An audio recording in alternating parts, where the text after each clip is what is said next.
ಇವತ್ತು ನಡೀತಾ ಇರ್ತಕ್ಕಂಥ SIT ಈ ಪ್ರಕರಣದಲ್ಲಿ ಈಗಾಗಲೇ ನಾವೆಲ್ಲರೂ ಪಕ್ಷದ ಕಡೆಯಿಂದ ನಾವು ಕೂಡ ವೈಯಕ್ತಿಕವಾಗಿ ನಮ್ಮ ಹೇಳಿಕೆಯನ್ನು ಆಗಲೇ ಹೇಳಿದ್ದೀವಿ.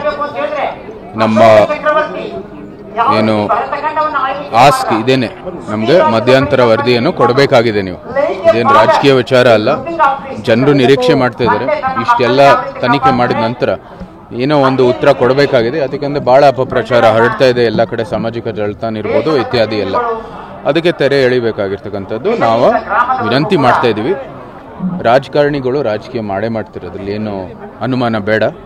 ಆದರೆ ಈ ಒಂದು ವಿಷಯದಲ್ಲಿ ನಾವು ಭಾಳ ಸ್ಪಷ್ಟವಾಗಿ ವಿರೋಧ ಪಕ್ಷ ಆಗಿ ಜವಾಬ್ದಾರಿಯುತ ಸ್ಥಾನದಲ್ಲಿದ್ದು ಜನರ ಪರವಾಗಿ ಇಂಥ ಒಂದು ಅಪಪ್ರಚಾರ ನಡೀತಾ ಇರುವಂಥ ಸಂದರ್ಭದಲ್ಲಿ ಇದು ನೀವು ಬಹಳ ಸ್ಪಷ್ಟವಾಗಿ ನೀವು ಹೇಳಬೇಕಾಗಿರ್ತಕ್ಕಂಥದ್ದು ಹೇಳಿದೆ. ಸರ್, ಈ ಪ್ರಕರಣದ ಬಳಿಕ ಕಾಂಗ್ರೆಸ್ನವರಿಗೆ ಎಲ್ಲೋ ಒಂದ್ ಕಡೆ ಹಿಂದೂಗಳು ಮತ್ತೆ ಹಿಂದುತ್ವದ ಮೇಲೆ ಸಾಫ್ಟ್ ಕಾರ್ನರ್ ಬಂದಿದೆ ಅಂತ ನಿಜನಾ ಸರ್? ಹಿಂದೂಗಳ ಬಗ್ಗೆ ಸಾಫ್ಟ್ ಕಾರ್ನರ್ ಬಂದಿದೆ ಅಂತ, ಹಿಂದೂಗಳು ಮತ್ತೆ ಹಿಂದುತ್ವದ ಬಗ್ಗೆ ನಾವು ಹೇಳ್ತಾ ಇದ್ದೀವಿ. ಈ ಒಂದು ಪ್ರಕರಣದಲ್ಲಿ ವಿಶೇಷವಾಗಿ ಬಹಳ ಅಪಪ್ರಚಾರ ಆಗ್ತಾ ಇದೆ ನಮ್ಮ ಧರ್ಮಸ್ಥಳ ಶ್ರೀ ಮಂಜುನಾಥೇಶ್ವರ ಬಗ್ಗೆ.